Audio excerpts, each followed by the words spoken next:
Hello, તમારા મનપસંદ કાર્યક્રમ ગાયબમાં તમારું સ્વાગત છે. અને ગાયબમાં આજે આપણે વાત કરવાના છીએ શાહરૂખ ખાનની સ્વદેશ ગર્લની. વર્ષ 2004માં શાહરૂખ ખાનની એક ક્લાસિક ફિલ્મ આવી. ફિલ્મનું નામ સ્વદેશ. તમને યાદ જ હશે. આ ફિલ્મમાં ગામડાની પણ ભણેલી ગણેલી એક સંસ્કારી શિક્ષિકા હતી, અને આ શિક્ષિકા એટલે ગીતા. ગીતાનું પાત્ર ભજવનાર એ એક્ટ્રેસ એટલે ગાયત્રી જોશી. આ એક જ ફિલ્મથી ગાયત્રીએ પોતાની એક્ટિંગ અને સાદગીથી કરોડો ભારતીયોના દિલ જીતી લીધા.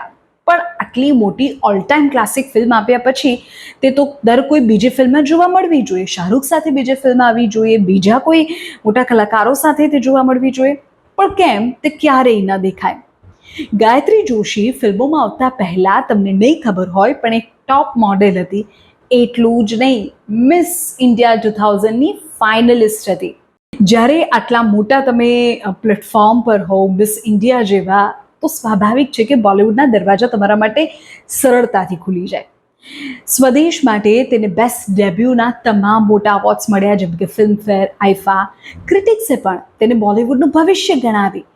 તો પછી ગાયત્રી જોશી ક્યાં જતી રહી? કેમ ફિલ્મી દુનિયાથી ગાયબ થઈ આ સ્વદેશ ગર્લ?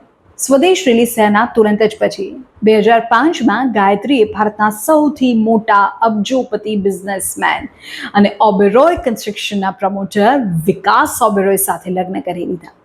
લગ્ન પછી એવું કહેવાય છે કે તેણે બોલિવૂડની લાઈફસ્ટાઈલ છોડી દીધી અને પોતાની ફેમિલી લાઈફ પર ફોકસ કર્યું.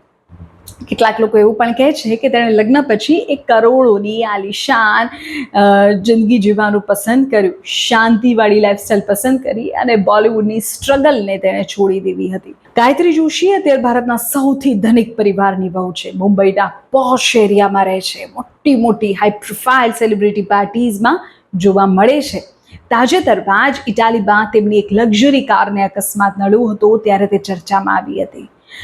પણ જે ગાયત્રી જોશી કે જે ફિલ્મોમાં જોવા મળવી જોઈતી હતી, જેમને આટલા મોટા એવોર્ડ્સ તેમની પહેલી જ ફિલ્મથી મળ્યા હતા, જેણે બ્યુટી કોન્ટેસ્ટની ફાઇનલિસ્ટ રહી હતી, એ ગાયત્રી જોશી ફરી ફિલ્મોમાં ક્યારેય ન જોવા મળી અને એક ફિલ્મ પછી ફિલ્મી દુનિયામાંથી જ ગાયબ થઈ ગઈ.